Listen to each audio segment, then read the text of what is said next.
What's going on, guys? It's Chris Chaos back here. Always dropping knowledge. And now, the knowledge I'm going to drop today is UFC 126. That's right. UFC 126.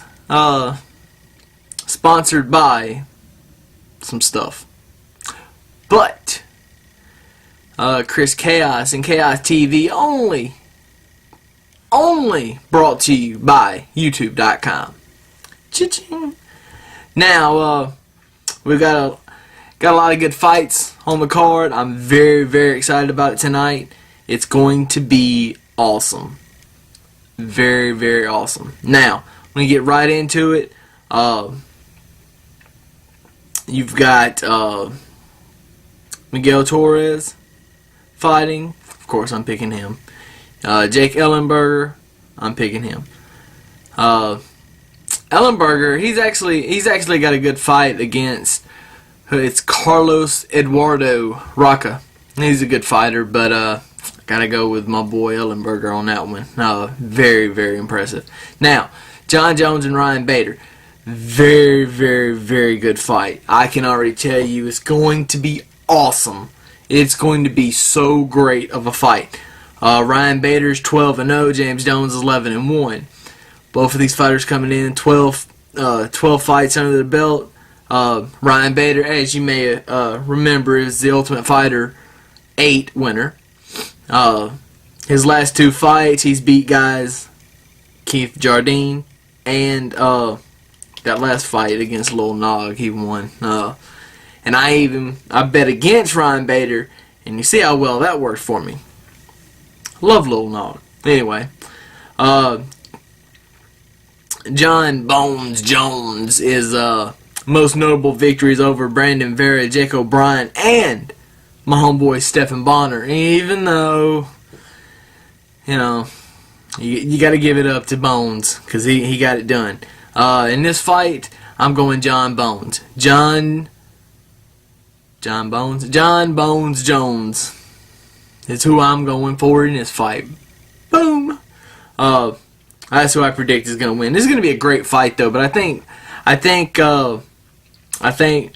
John Jones is going to give Ryan Bader his first taste of defeat, if you will, defeat. Next, you have Forrest Griffin and Rich Franklin. Forrest Griffin's been over a year since he's fought. I believe it was November of '09, if I'm not mistaken. And of course, Rich Franklin's last fight was last June over Chuck Liddell. So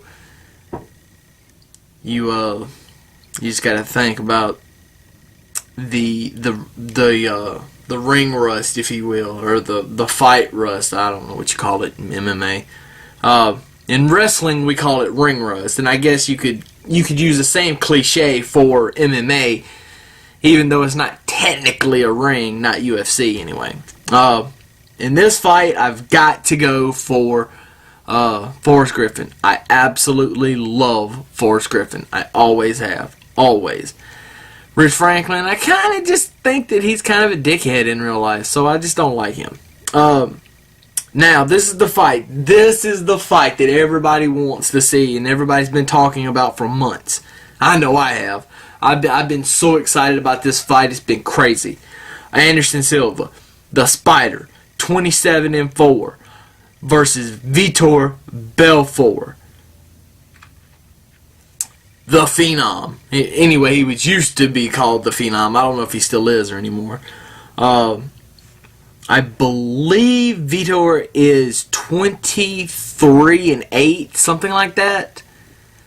And I'm sure I'll be corrected if wrong, but I think he's 23-8. I don't have it in front of me, so I don't know. I got my notes and I didn't write it down. Boo me. Epic fail. Anyway, just a brief rundown for people who aren't familiar with Belfort. He's had an amazing career. He was the youngest guy to go into a UFC tournament and win at 19. It was UFC 12 back in the day. That's a long time ago. Not really that long ago, but I think it was in '96. That's still a long time ago. His last fight was September of '09 in a win over Rich Franklin. But his career, he's lost a lot of big matches.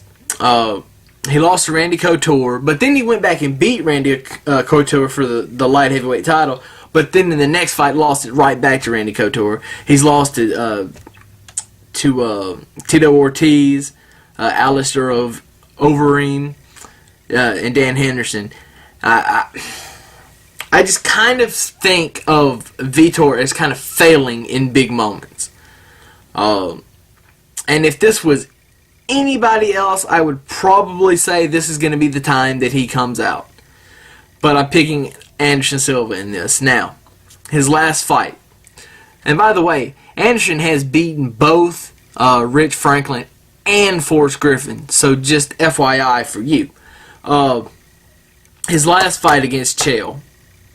So much talk from Chael going in, I'm going to do this and I'm going to do that. He's not nothing. And you see what happened. Anderson took everything Chael had, everything, and tapped him out. Now think about it. Think about it. Anderson took everything he had, all 5 rounds, almost all 5 rounds. I mean, it was round 5 when he tapped him out. But he took everything, and Chael gave it to him, and he still beat him. Silva has nothing to prove to me. That's why I'm picking him. He's the champion.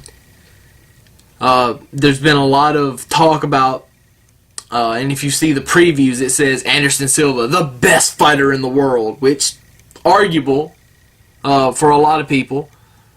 I would say he's top 3 anyway, because it's hard to pick the best fighter in the world.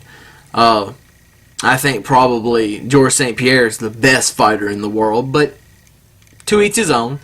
But Silva's definitely in the top 3. And to think that Vitor is going to go in here and dominate, it's not going to happen. It's just not going to happen. He may look like he's dominating. Like, hey, Chael looked like he was dominating. But in the end, it didn't exactly work out like Chael planned. Anyway, there's the predictions. That is the card. And sorry, I didn't mention who Miguel Torres is fighting. I don't care. I'm picking Torres. Anyway, that's Chaos Predicts UFC 126. And you know you're going to watch just like everybody else. It's going to be an awesome night. And remember, I will be back later tonight with post reviews. Well, the post reviews will probably be tomorrow. But tonight, make sure you're watching live on pay-per-view. And big up to Dana White for putting together a monster card. Chaos has spoken.